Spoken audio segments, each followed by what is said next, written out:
good. So I think it's about, how many of us are on the call? I think I saw 11 was the number.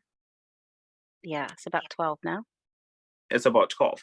All right. And what's everyone's background, if you don't mind me just asking quickly, not like a full paragraph, but just like, hi, like, my name is Rodney. So let me start with myself. Hello, my name is Rodney, and I'm an entrepreneur. I lecture for GBS part-time. So that's my business background. I've had jobs in the corporate sector. I've mainly done sales roles.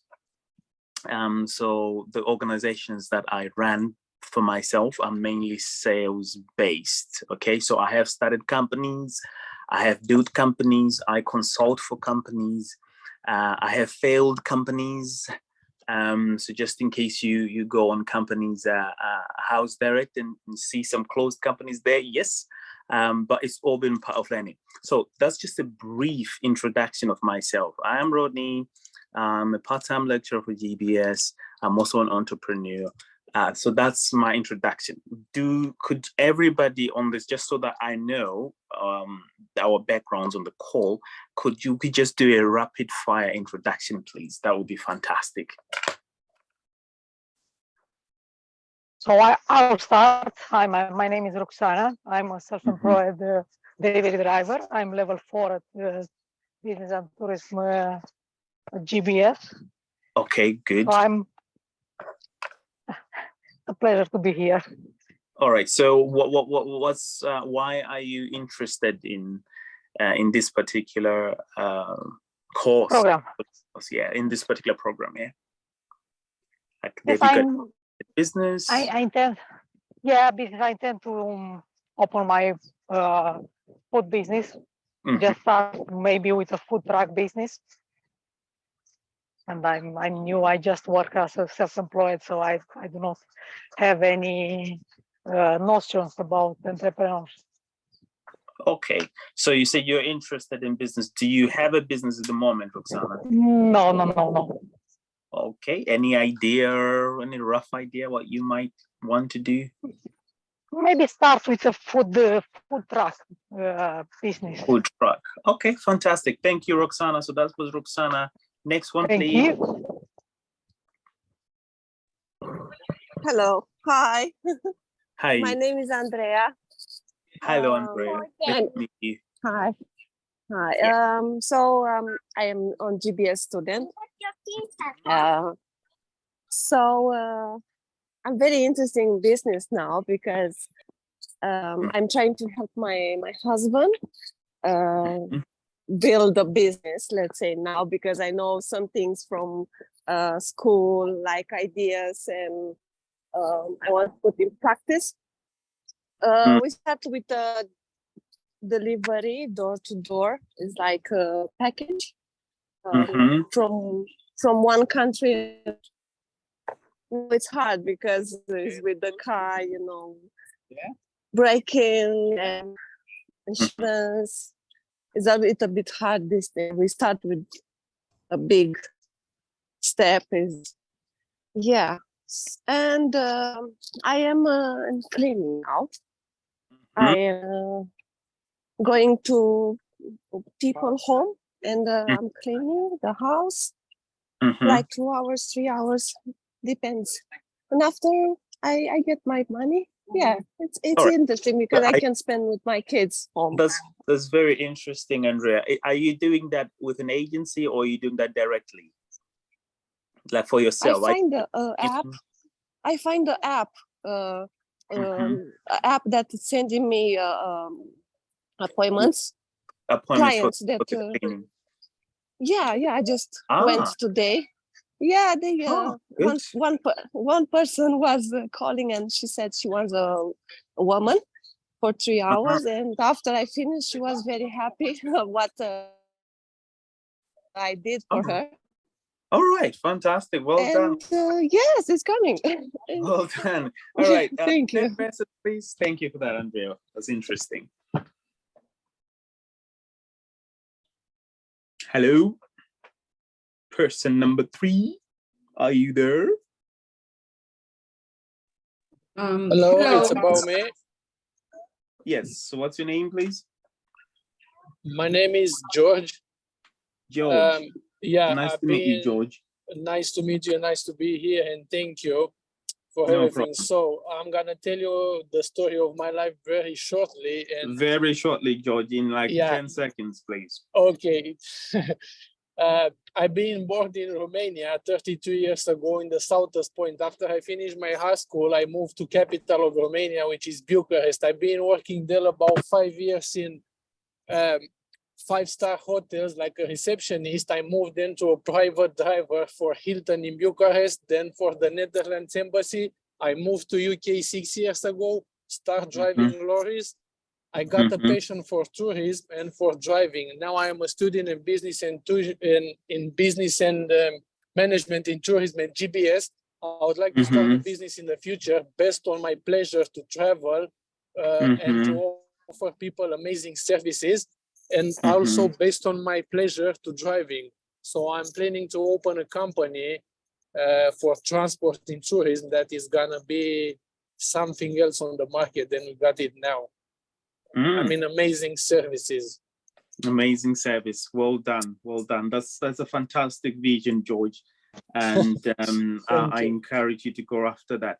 Okay. All right. So person number 4, please. Thank you, George. Thank you. Thank you. Yes. Good afternoon. My name is Daila Mosquera. I'm a student in GBS. Your voice sounds familiar. Oh, really? Yes. Are you sure you know one of my students? I don't know.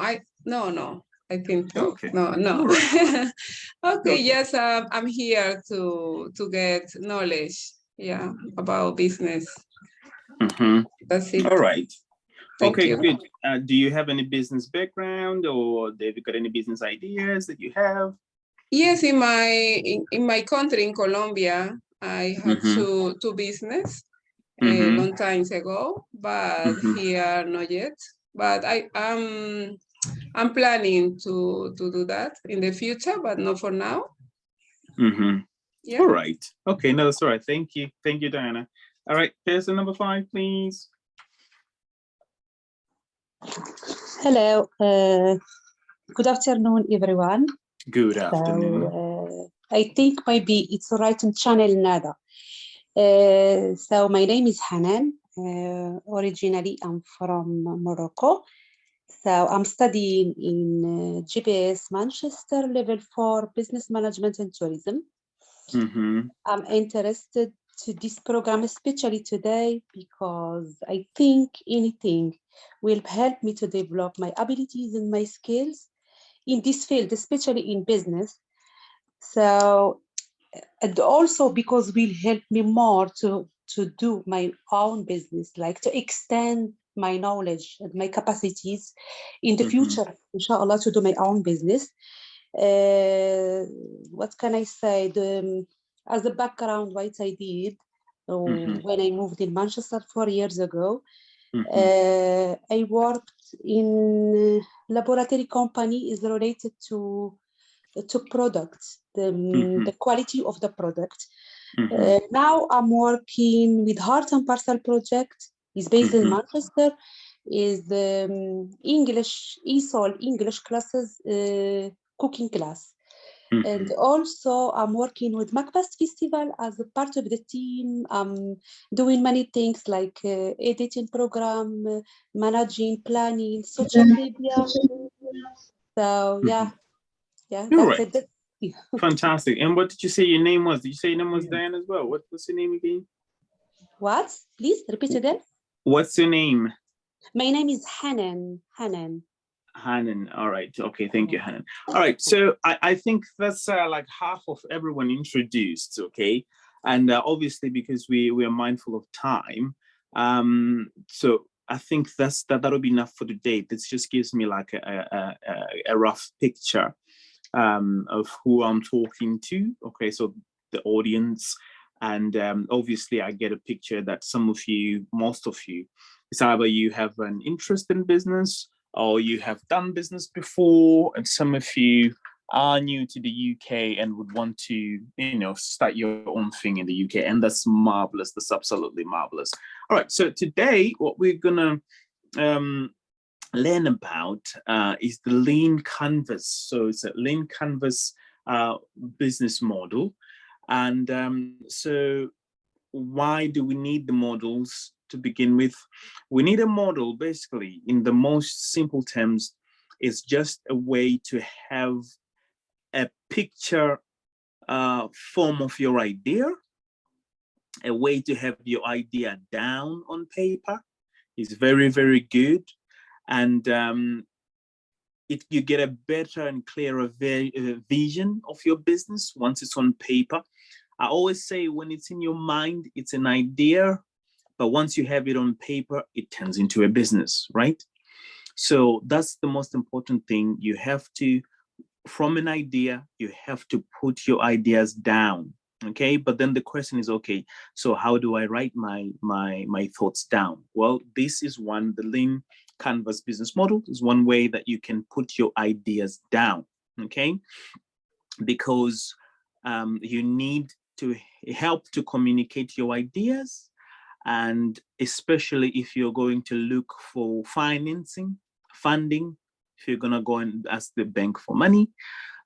So usually people have what's called the business plan. So if you're going to form a business plan, these are some of the things that go into a business plan, which is pretty much, this is a business plan. This is what would a business manager want to see at the bank before they give you money. You know, they want you to prove that you know your business, you know your idea, you know who your customers are, you know how much you're going to charge, you know how much things are going to cost you. And so that's the way that they can begin to fund you, okay? So this is one good way, the lean canvas is one good way of making sure that your idea is on paper. All right. So, but before we get to this part, I would like to move a step back a little bit. So some of you are on here and you say, well, I'm interested in business. Some of you are saying, well, I have done business before and I have no idea what I want to do next. So the question is, how do I start a business? You know, where do I get my ideas? I always say that you can find your business ideas from one of three things. So number one, you find a problem. Okay, you find a problem. Once you find your problem, which is here, if you can see here on the lean here on the lean canvas, number one, we start with the problem. So you're either solving a problem. Every business that you know is either, number one, they're solving a problem. Okay, they're solving a problem. So you have to find a problem that you can solve. But then the key, obviously, is to solve that problem and be the cheapest one who can solve that problem. So, for example, the bus company, he's solving the problem of me getting from my house to GBS, right? So he provides a bus company. He solved the problem. So number one, you solve a problem, or number two, you find a passion, okay? Something that you are passionate about.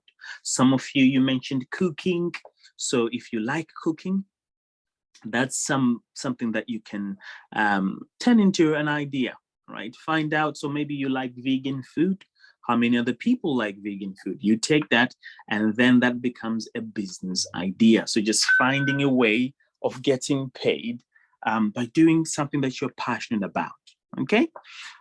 So many people have become millionaires by following a passion. David Beckham, what is his passion? Football, right? Ed Sheeran, what is his passion? Singing. So you can turn a passion into a business. So number one, you find a problem, you solve it. Number two, you can either find a passion of yours and you solve it. I think it was, let me just see, George said his passion is travel and service delivery, okay? So he has to take that and find a way of turning that into a business. So you're either solving a problem and or you're looking for a passion, okay? Or simply you are just delivering say a solution to what people need. So this is what the Lean Canvas will help you to do. You list 1 to 3 problems that are already in the market that you're after, and then you list how these problems are being solved today. Okay, so we want to focus on the solving a problem.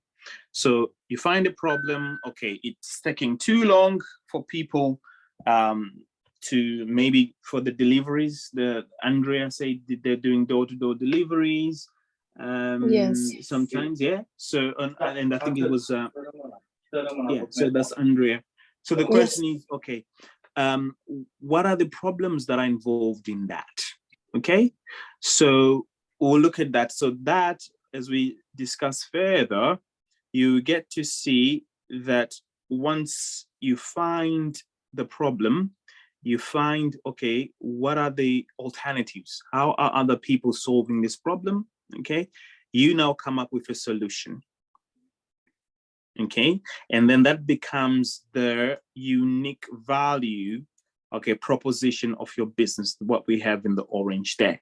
Okay, so you have started with a problem, you found a problem, or maybe, okay, someone might say, okay, I've seen that there's a problem in my area.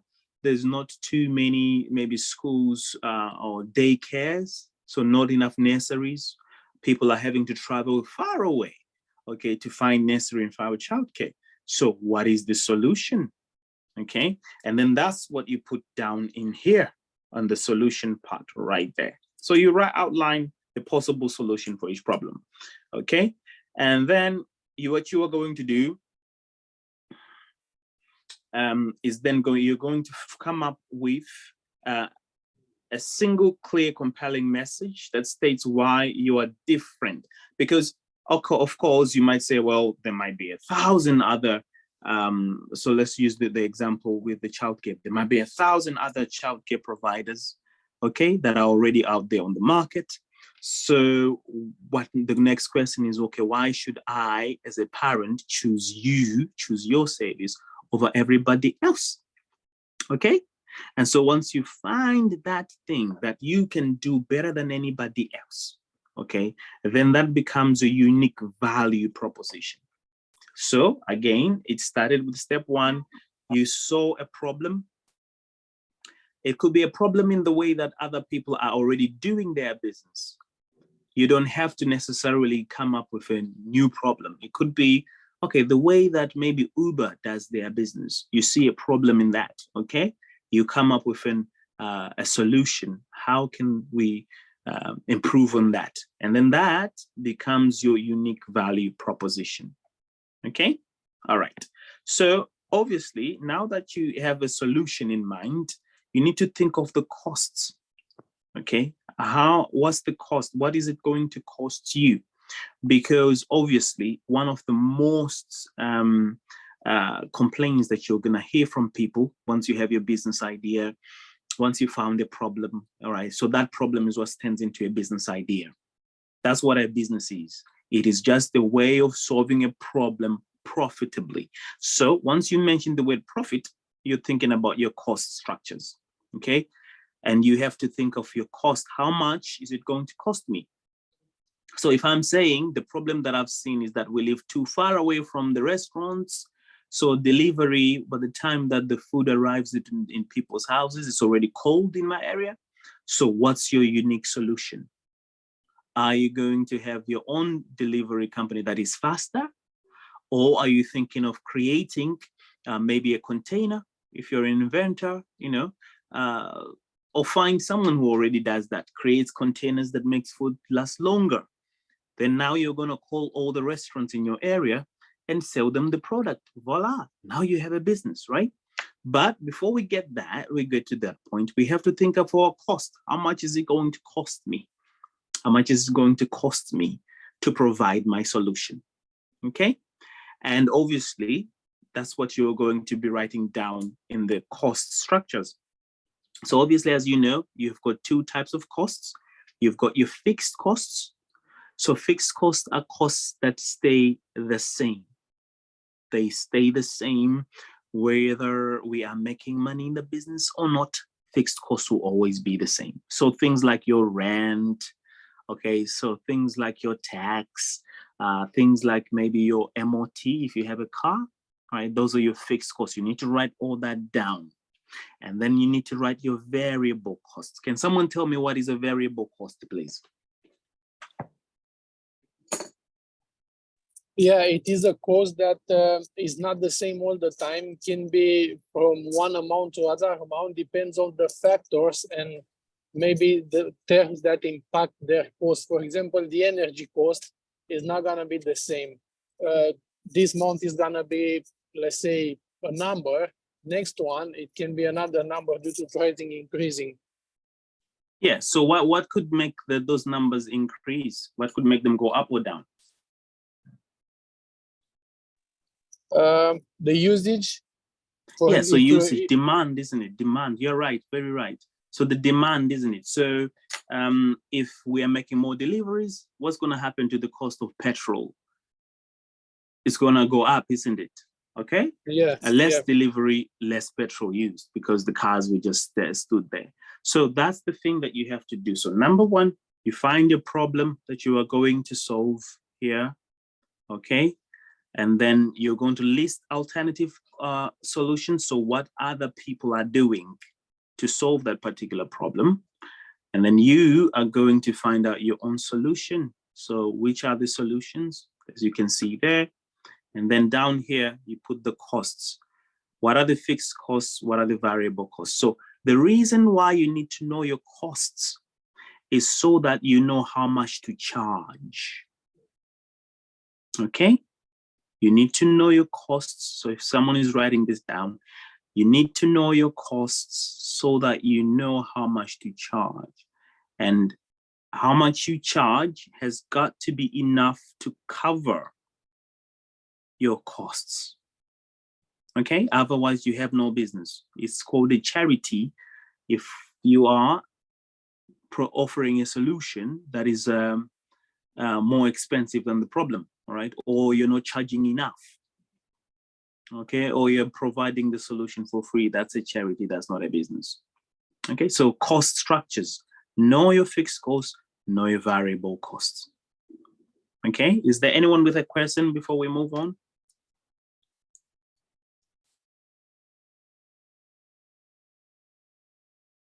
Okay, silence must mean, it might mean two things. It means I've explained it very well, or everyone is so confused now, they don't even know where to start to ask. Okay, so I'm gonna assume that maybe I've kind of explained it in a nice way. Okay, so now what you have to do next, after you have your costs, okay, you have to find out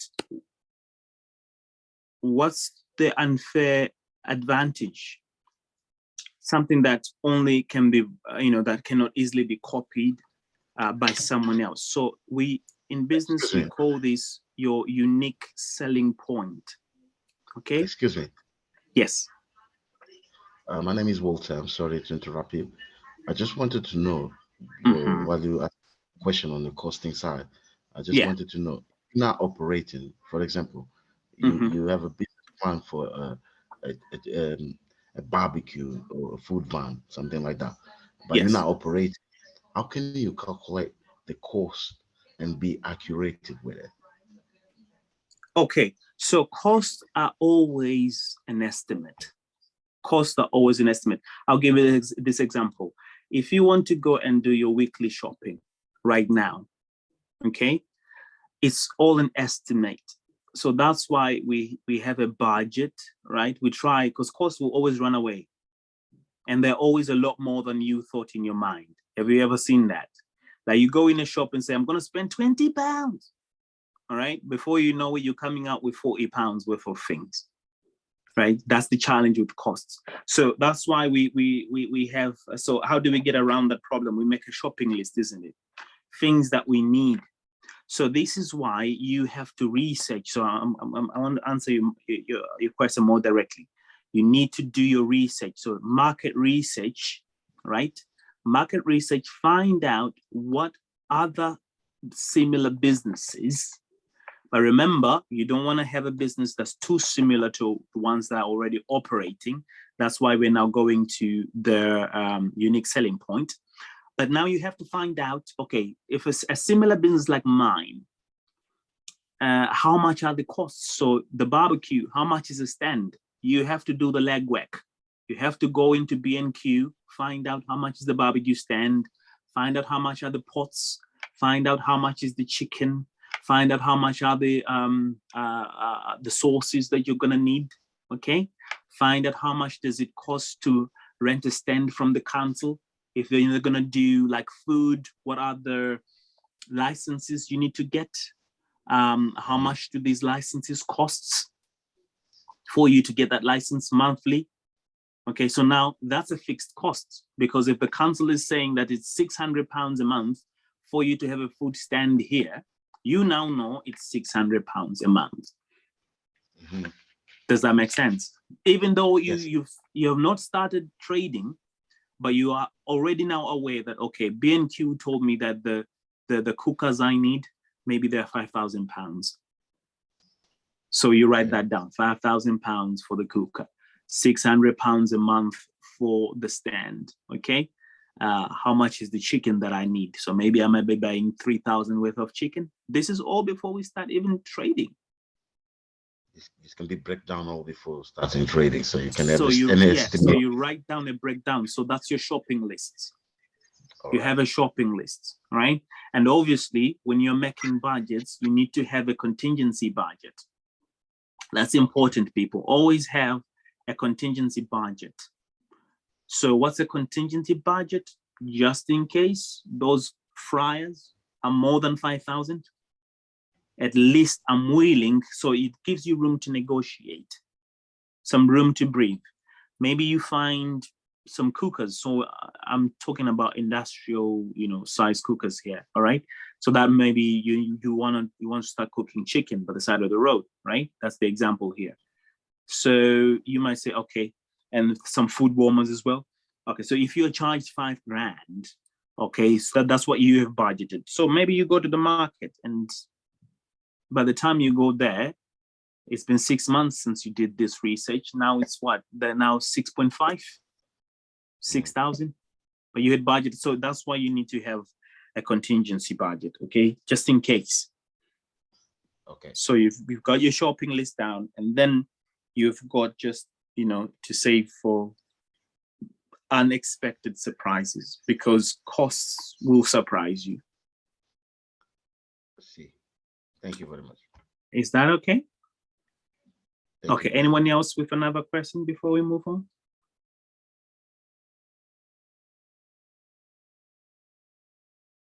All right, so like I was saying, so now you've got your costs down, and as part of the initial research, so all of this, everything you're doing now is based on market research, okay? The based on market research, you're looking at your unique selling point, which is your unfair advantage. So your unfair advantage could be, well, I live closer to my customers, or I can do this faster, I can do this quicker, or I can do this cheaper. Okay, so I'm not gonna spend the £5,000, buying this chicken fryers. I'm gonna make my own, because maybe I did like fitting and turning course in the past, so I'm gonna make my own stuff, so I can afford to charge less. So I'm gonna undercut the market, right, that way. Okay, so that could be something that you're doing. So what is it that makes you competitive? That's all it takes. Okay, so that when you are pitching your service or your product to a customer, you have that one thing that will make everyone say, okay, yeah, that makes sense. Okay, like in one of my businesses, it's a very fee-based business, you see.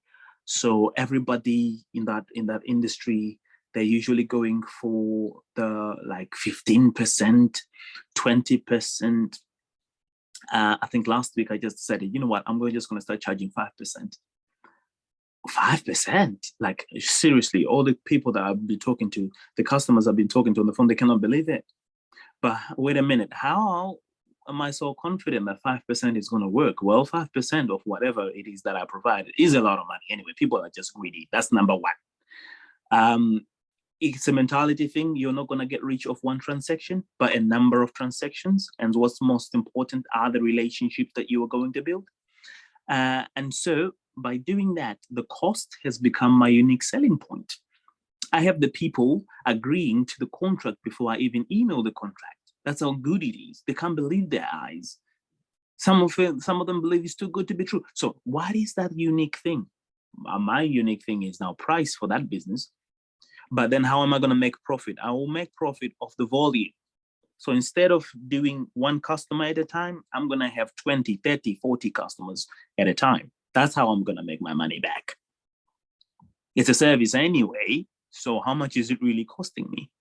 Doesn't cost that much, does it? But then that's what I'm saying. Find something that makes you different and deliver, just like blow them out of the water, blow your customers out of the water. But you have done something that's unique, okay? So that's your unique advantage. And then from there, you now need to do, okay, so before we get there, let's just look at this other one. Revenue streams. So like I was saying, your costs, these ones, you've got to make sure that what you're charging as your revenue is going to be enough to offset your costs. Okay, so when you have more revenue coming in than you have costs, what do we call that? Anybody? When we have more revenue than costs in the business, what do we call that? Profit. Profit. Excellent. And the purpose of every business is to make a profit. I don't care if they offer their services with the biggest smile in the world. I don't care if they do it with a halo over their head. Every business wants to make a profit, because when we're not making a profit, we are in trouble. Okay? And when your costs are more than your revenue, what do we call that? Losing. A loss, right?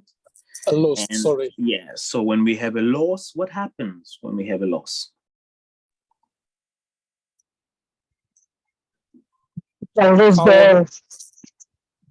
Sorry? You can lose everything. You lose everything, right? People, yeah, we gotta fire people, right? We need to fire people. We need to go back to this lean canvas thing and see, okay, where did we go wrong? So this is why this lean canvas approach will help you, because it's a place where you can go back and look at the business and see, okay, where did we go wrong? Was 5% for me in my other business, was 5% too low, maybe, you know? Or maybe there is someone else that's charging 5% and I didn't think about it. Okay, so here I was thinking it's a unique advantage, but it's not. So your revenue, you need to list your sources of revenue. Okay, so this is what this model helps you do. List your source of revenue. Where am I gonna get money?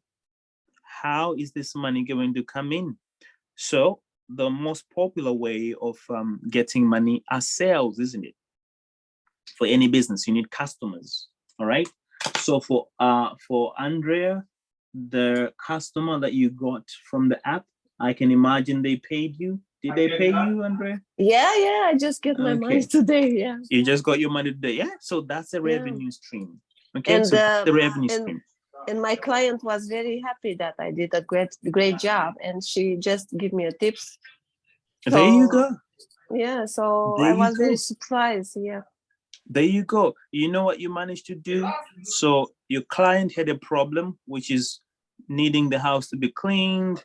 You came there and you provided a solution, okay? Yeah. And then you did something very unique. Maybe you went above and beyond. That could be a unique value proposition, okay? Maybe you went above and beyond. Maybe you really cleaned it. Like I said, you need to wow your customers, right? W-O-W. You need to wow your customers, right? They're like, oh, they're so happy. They gave you a tip. So that becomes a revenue stream. You can literally look at tips as a revenue stream if you have a restaurant Okay, restaurants, they consider tips as part of revenue. Okay, so your business doesn't only have one revenue stream. Okay, so in some businesses, yes, it's only one. But there are many different types, like you have just said right now. People pay the fee, and then maybe they pay you a bonus, or maybe they pay you a tip as well. Okay, and then there are other services around that business that can also, around your business idea, that can create more revenue. Okay, so I think let me just switch my lights on here. Okay, there we go. All right, so who was this? George. So for George, who's interested in tourism, right? There are so many ways of generating revenue, isn't it? When you're doing tourism, because you can sell the experiences and the services as packages, can you not, George? Am I right, George? So it's not just one way of making money when you're in tourism, but if you turn the packages into, turn the experience into different packages, you can find other ways of making money around it. So for example, you have a hotel, all right? You can generate revenue as well by charging the clients to pick them up, a special service. Maybe it's a limousine if you want to go all out, right? But it could be just a van to pick the customers up from the airport to the hotel. And that's included in the price. So you kind of like got your own taxi service too, but it's bringing revenue. Okay? So your job is, as the business owner, you've always got to be thinking of how else can I make revenue? Okay? And there is there's a word that I would like to, I feel inclined to throw out. It's called upselling. Upselling. Upselling. UP and then selling. Upselling. Has anybody ever heard of the term upselling? I think yes. Yes. What did you hear about upselling, sir? First of all, I get this term when, for example, regarding about the tourism, when somebody create a package, for example, one agency, another agency can take that package and sell it again, put a bit profit on it, if it's right or I think I'm wrong. Okay, yeah, you're not wrong. There's no wrong or basically right, it's like a reselling. Okay, but upselling is more so, we get upsold all the time. Every time we go to the shops, we get upsold. Let me tell you how. You go in, ladies, you go in, you just want a dress, okay? So once upon a time, this was my job. I used to sell things to ladies. So clothes, I used to work for Ralph Lauren, for Gucci, for Burberry, blah, blah, blah, blah. So a lady comes in and she wants a dress, okay? She only wants to spend £500 on a dress. It's a Burberry dress, so it costs that much, right? But I know she's got money, all right? Because why else would she be in Burberry, okay? So my goal as a salesperson was to upsell her. So that means that instead of her spending the £500 that she came in to spend, my goal is to make her spend £1,000. That's called upselling. So how do you guys think we're gonna do that? We have our imaginary customer. She's coming. She wants to spend 500, but we know she's got money in the bank. How are we going to get her to spend an extra £500? Trying to selling one more service. For example, if I have a hotel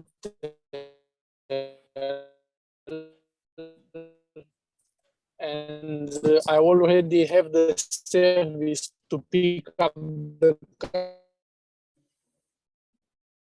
customer from the airport, bringing it to her hotel, I can create one day.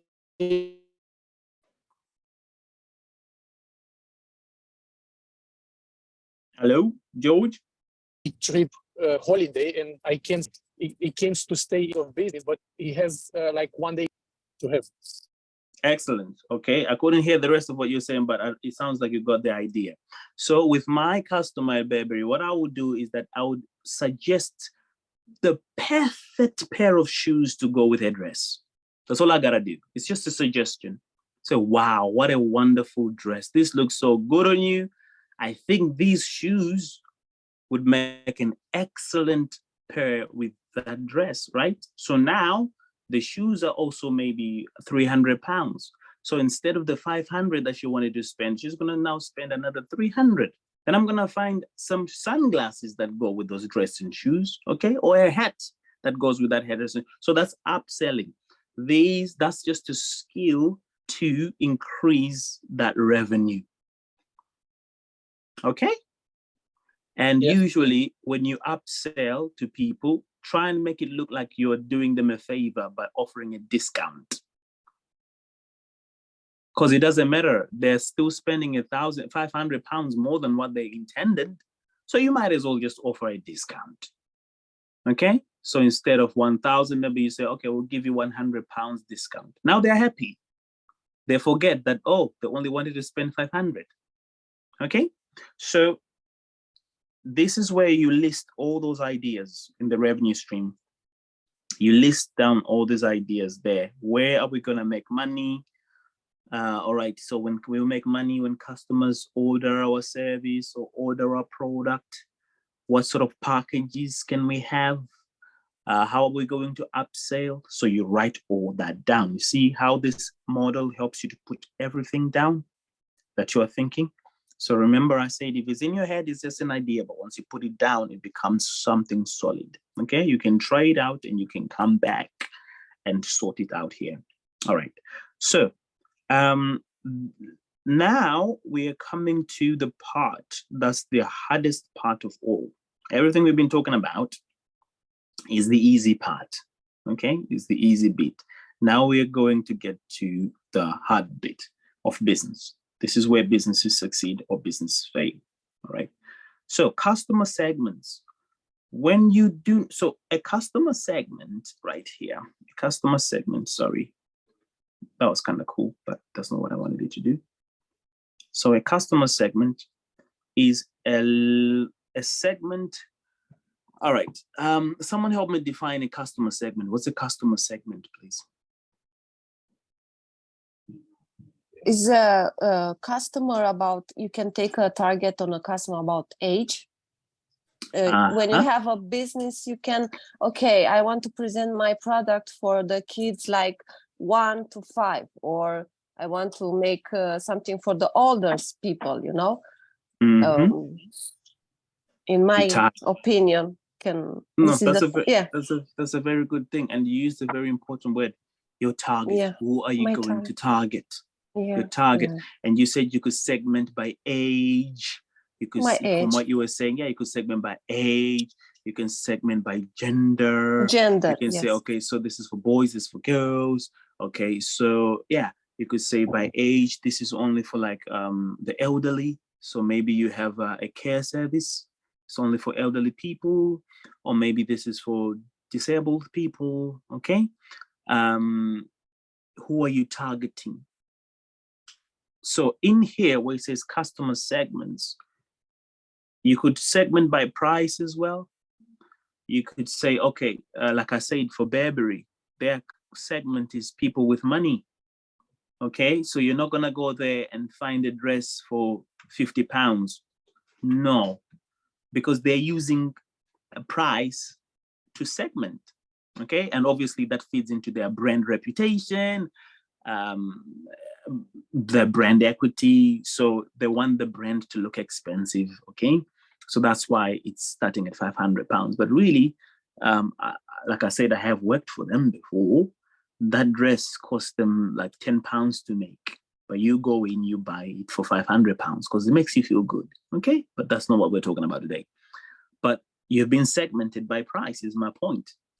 Okay, so that's who you're targeting. And this is what this model is helping you to do. Figure out who's my, and this is very, very important, because you could say, so why this is important is this: if your customer segment is too big, you're gonna have problems. Okay, so if you say I want to sell clothes, but I'll sell clothes for men, for women, for babies, for you know, for grandma, for granddad, you're gonna have a problem. In reality, you have a problem. Okay, because it's too wide a market. Okay, think of the storage alone. Okay, so if you say, I want to sell clothes, okay, I'll sell clothes for sports, I'll sell clothes for dinnerware, I'll sell clothes. So it's too much. You don't even have space to store all that. So your customer segment, what I would advise you to do, have a niche market. What's a niche? A small Anybody? market. A small market is like a small group of, you start with something small, a little. Like Mm-hmm. something particular is just one kind of customers. Just one kind of a thing. So it doesn't have to be small, but it has to be one kind. So if you say, I do baby clothes, that's all you do. What is Coca-Cola's niche? What does Coca-Cola sell? Adults who drink juices. They sell drinks. Everyone is drinking Coca-Cola, from kids. From kids, right? So, yeah, but the point, kids but the point is, they sell drinks. Maybe their unique recipe is the unique recipe, right? But the point is, they have a niche product that they focus on.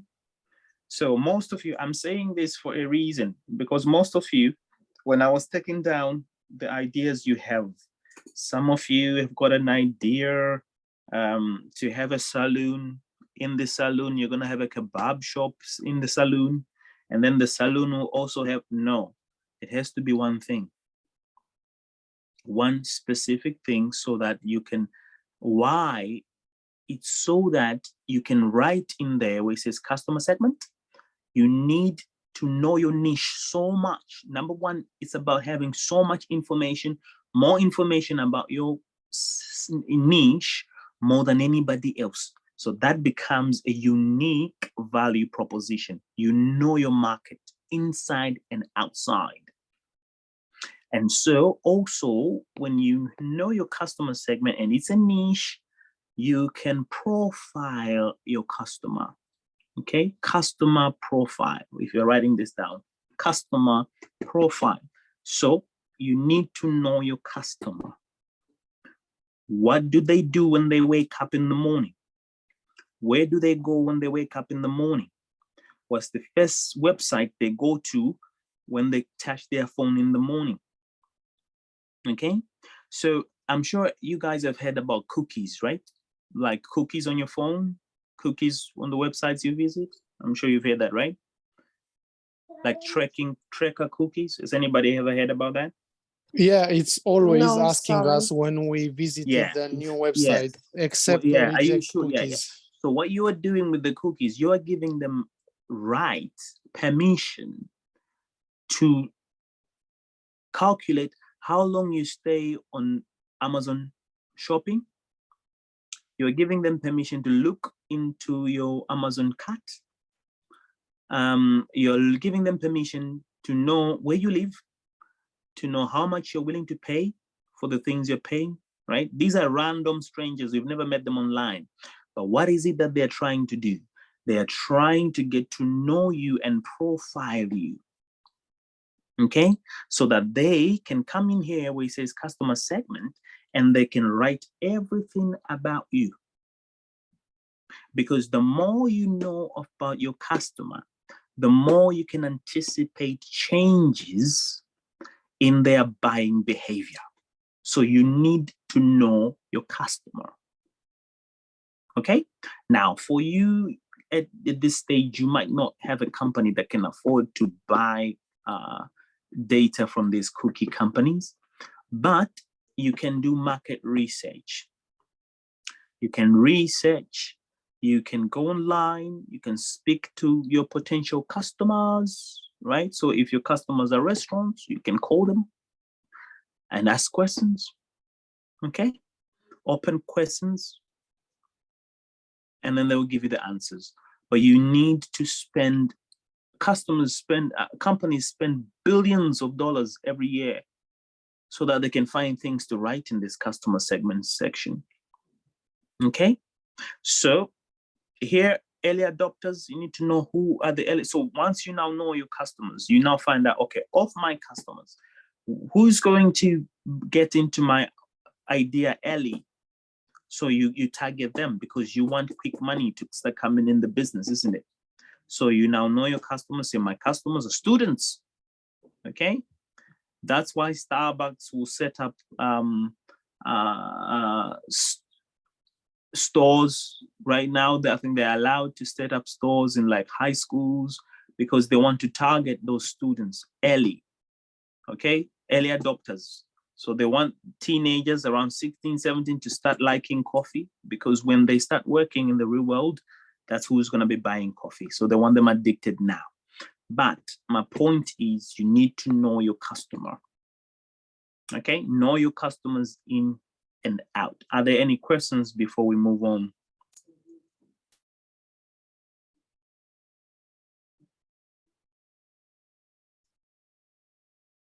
Okay, no questions at the moment, that's fine. If you think of any question, just let me know. All right, so here we are, we go over to channels, okay? Right, so remember I said we're coming to the most difficult part now of the business. If you do not have this part, the channels part, you do not have a business, okay? When you don't have anything written in here, you don't have a business. Why? Because clients or customers are the business. That's who is going to buy from us. That's who is going to pay you. So if there is anything you need to be clear of and invest money in, is to develop, identify and develop those channels. Okay, right. So these channels can either be inbound or outbound. Okay, customers are either inbound customers or outbound customers. Okay, all right. So does anybody know the difference between those two? I think inbound, it's already the customer, we have it, and outbound could be the potentially new customers. Oh, kind of. All right, so inbound is a customer that's coming to you.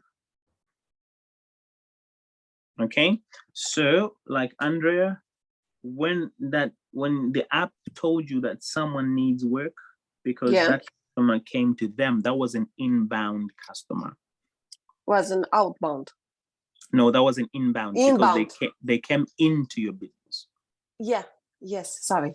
They were inbound. They came into your business. Okay, so now you already know that for your cleaning business, one of the channels is the app. Yes. So you cannot afford not to pay the subscription for that app. Remember, I said, whatever you do, you've got to spend money, identify your channels and spend money on them. Okay, right. So that's an inbound customer. The outbound customer, who's got an idea what's an outbound customer?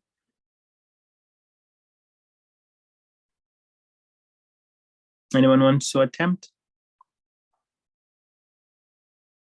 Okay, so the outbound customer is a customer that you are going to actively go and get.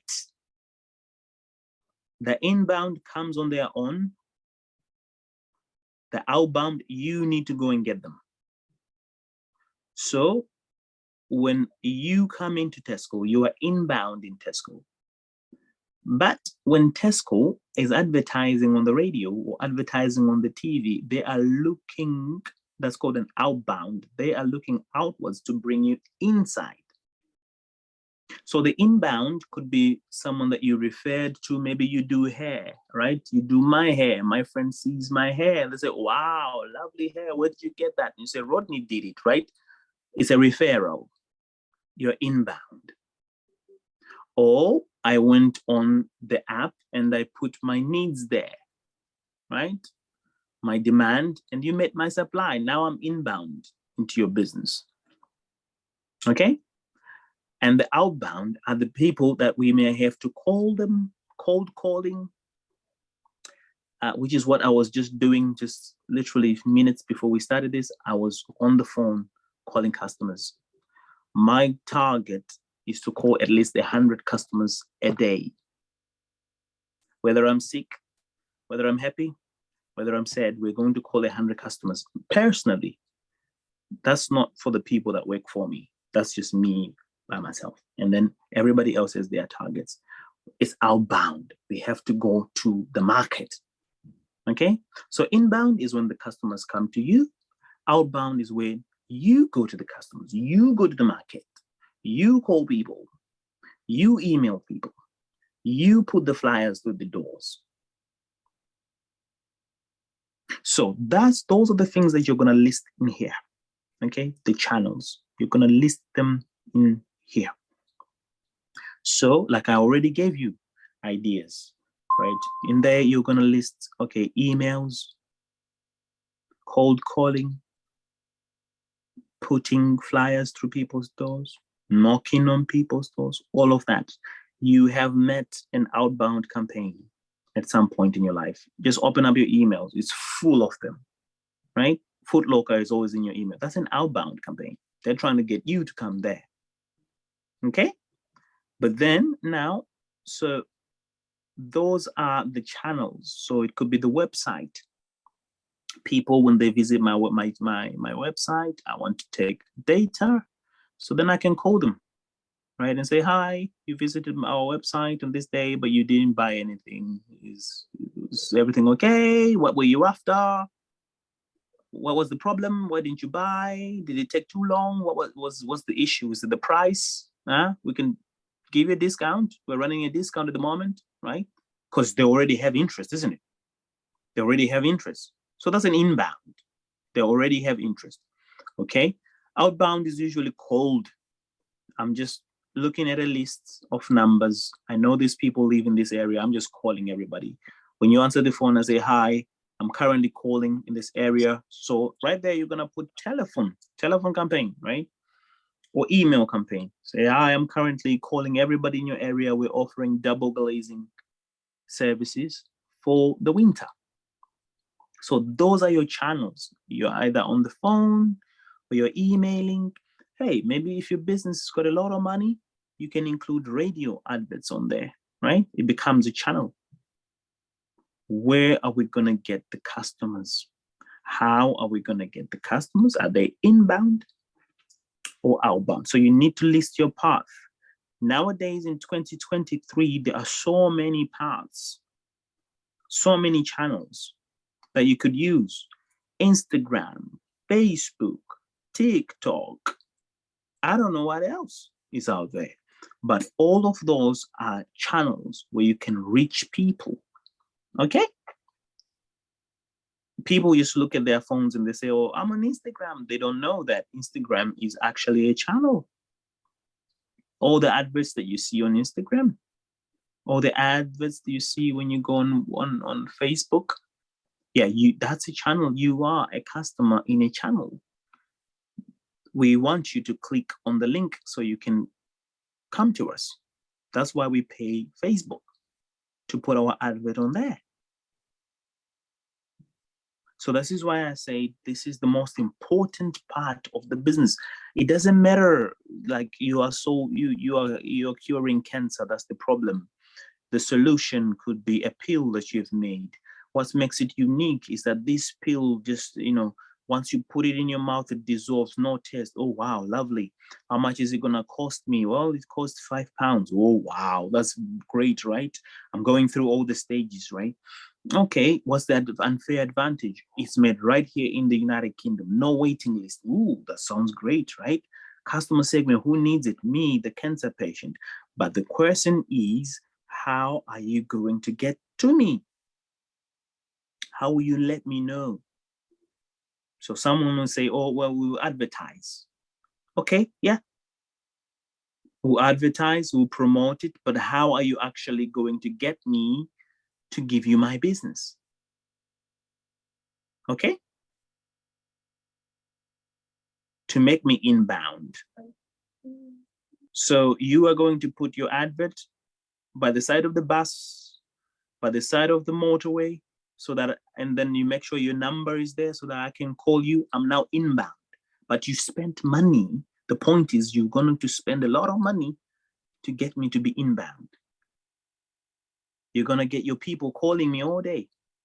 Some of you right now might have had 2, 3 missed calls from people who are trying to sell you. That's an outbound campaign.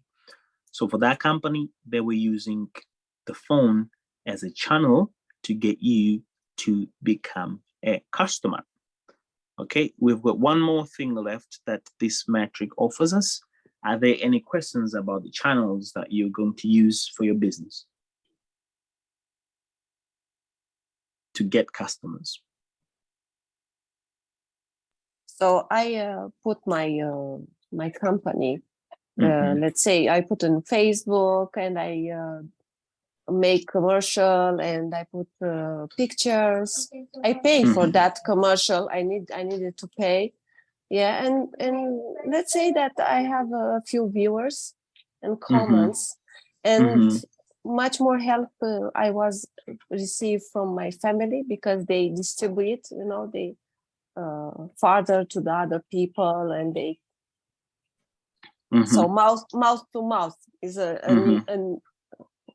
is a good, yeah, word of mouth. Yeah, word of mouth. Okay, word of mouth. Yeah. Okay, so those are your channels. That's very good. That's very good. Yeah. But I just wanted to also say that, do you see why this customer segment is important? Remember, I said you need to know when your customer wakes up, what do they do? Okay, during the afternoon, what do they do? During the evening, what do they do? You know, there's a company that is very good at doing this. It's called Unilever. Has anybody ever heard of a company called Unilever? Yeah. Yes. Unilever. What does Unilever make? A lot of what is instant soups.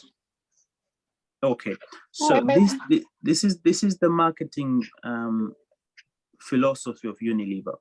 Unilever says that at one point the CEO of Unilever said that his goal is to make sure that when you, as a customer, when you wake up in the morning, you at least use one Unilever product. During your afternoon, you use at least one Unilever product. During the evening, you must use at least one other Unilever product. So that tells you that they invest a lot of money to find out what problems you have in the morning, what problems you have in the afternoon, what problems you have in the evenings, right? And they follow all these stages and make sure that they know you as a customer. So this is what I'm saying. You have to know your customer segment has got to be clear.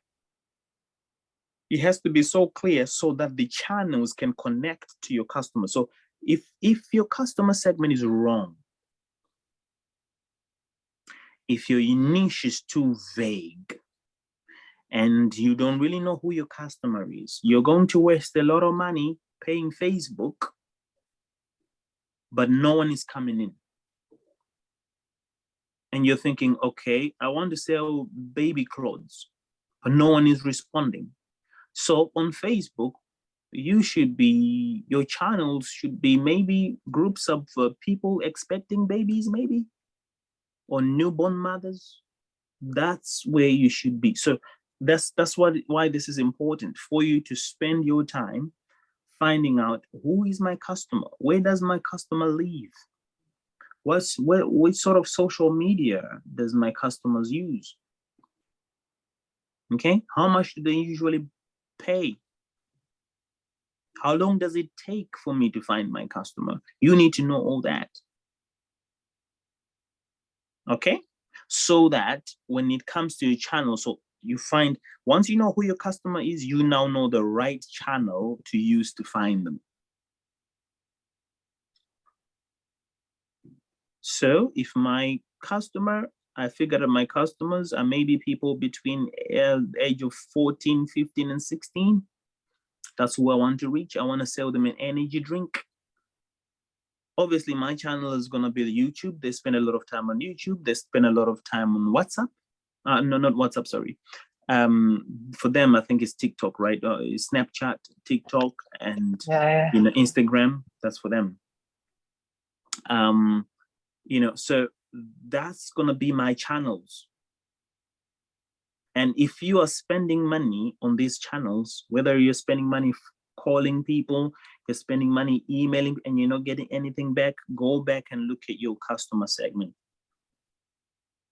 You might be in the right customer segment, but again, you might be charging too much. All right? So the 4 Ps, you go back to the 4 Ps, right? What's the product? What's the price? What's the place?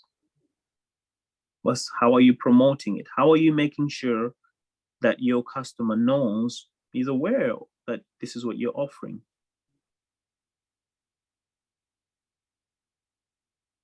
Okay? Right. So any other questions on channels or contributions?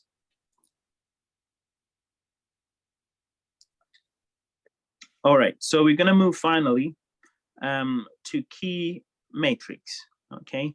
So key matrix are the numbers. So you list the numbers that tell you how your business is doing, okay? This is where you kind of like play the doctor to your business.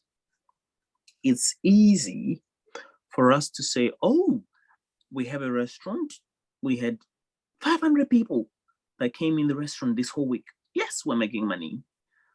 Okay, well, kinda, we might be making money, but is it enough to cover our costs? Just because we had 500 people in does not mean that everybody there is spending money.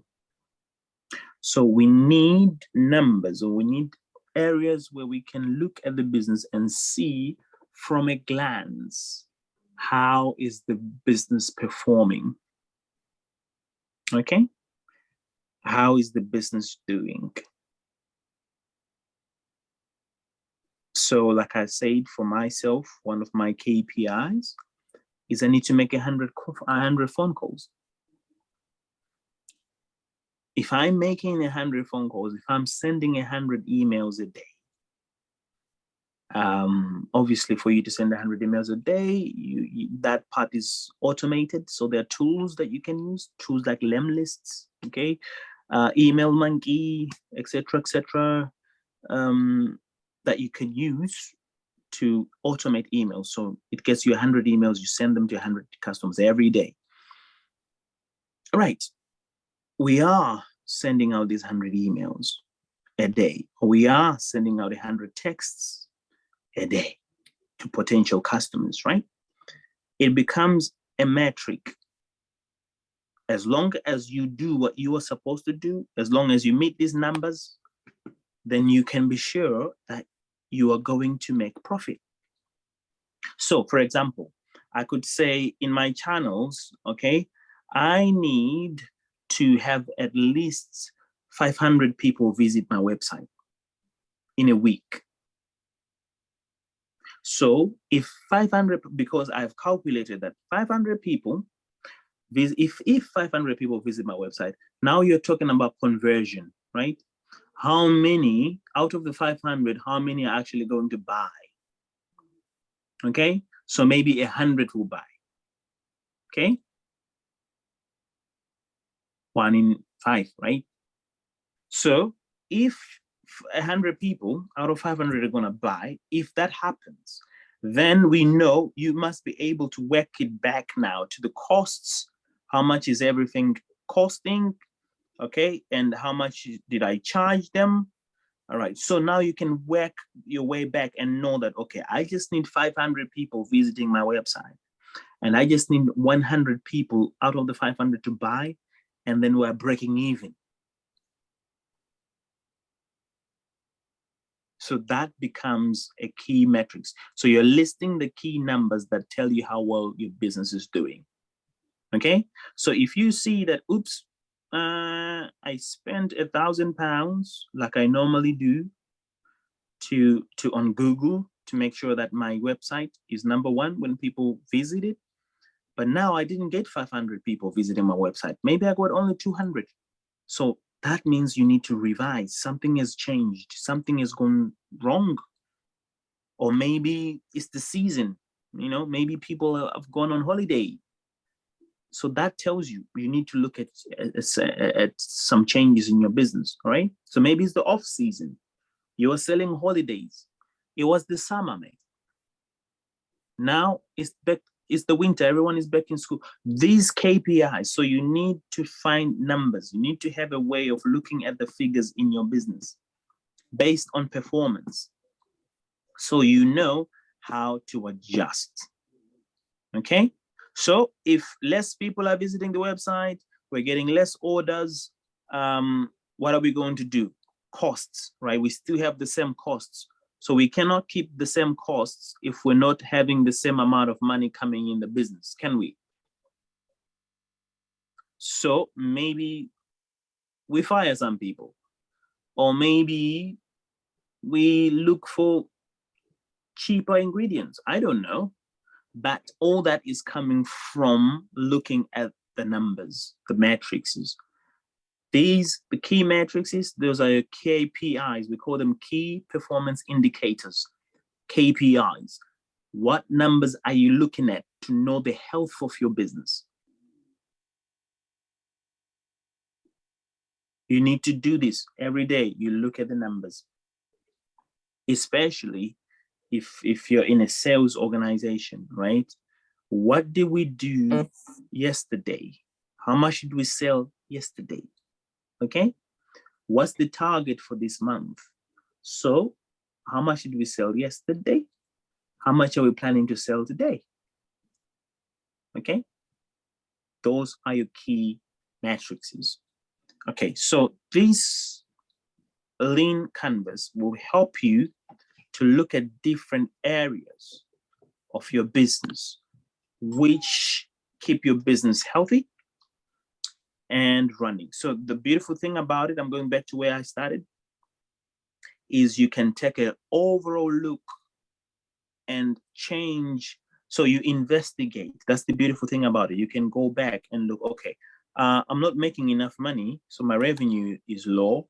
Do I need to add more revenue streams? Maybe. Okay. Or maybe it could be the customer segment is off. Maybe there is something about my customers that I missed. Okay. Maybe my customers don't want a lot of changes. Maybe lately I've invested in a lot of changes. All right. Or you can look at your unfair advantage. Maybe your unfair advantage, everyone else has copied it. Right. So it's no longer a unique advantage because everybody else does it. Right.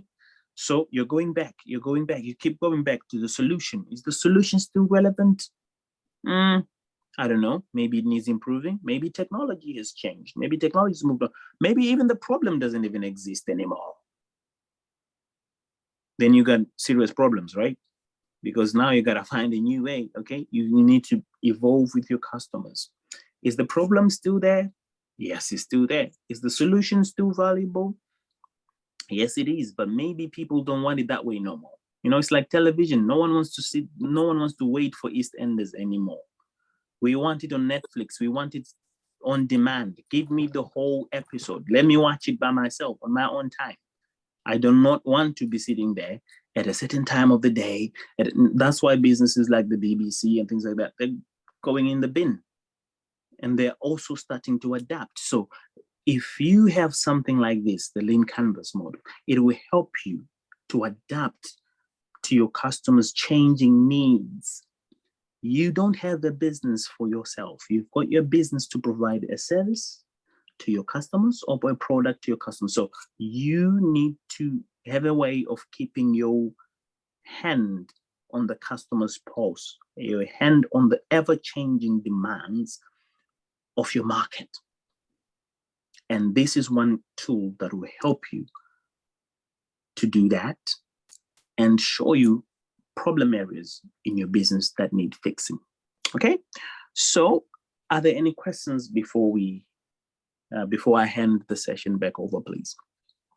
Brilliant. Thank you so much, Rodney. That was great.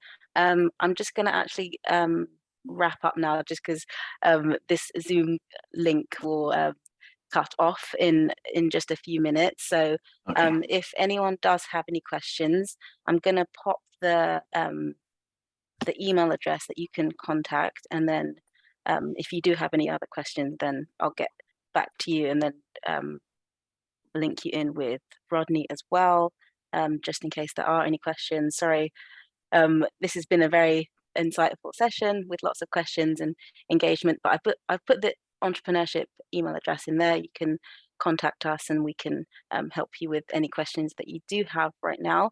But I think that brings us to the end of this session, and I'll just quickly remind you of next week's upcoming session. Oh, Rodney, if you could stop sharing your screen, then I could all right. Okay, so how do I do that? It should be at the top of your screen if you stop sharing. Yes, okay. Brilliant, thank you. And then I will quickly share this. So next week's workshop is all about business finance. So the section on your cost structures that Rodney talked about, it's kind of getting your costs together and understanding what needs to go into all of that. So that's next week with Gutai. But I will also stop sharing this and then put the link where you can register for that if you've not done so already. Let me just grab the link for that. Just here. And then hopefully you've all filled out the feedback form that I just put in the chat as well, just to let us know how you found this workshop and any other feedback that you have. But I've just put the link in to register for more workshops, including next week's as well. And I think that is everything. So I would like to thank Rodney for that insightful workshop, very, very practical. I will be emailing everyone on this Zoom call the link to the YouTube channel once this recording is uploaded on there. So once again, thank you very much for your time, and I've hoped you've enjoyed this workshop. I certainly have. So once again, thank you to Rodney, and have a great rest of your day, everyone. Thank you so much, Annabelle. Thank you. Thank you, Ronnie. Thank you so much. Thank you. See you next week. Lovely. See you next week. Thank you.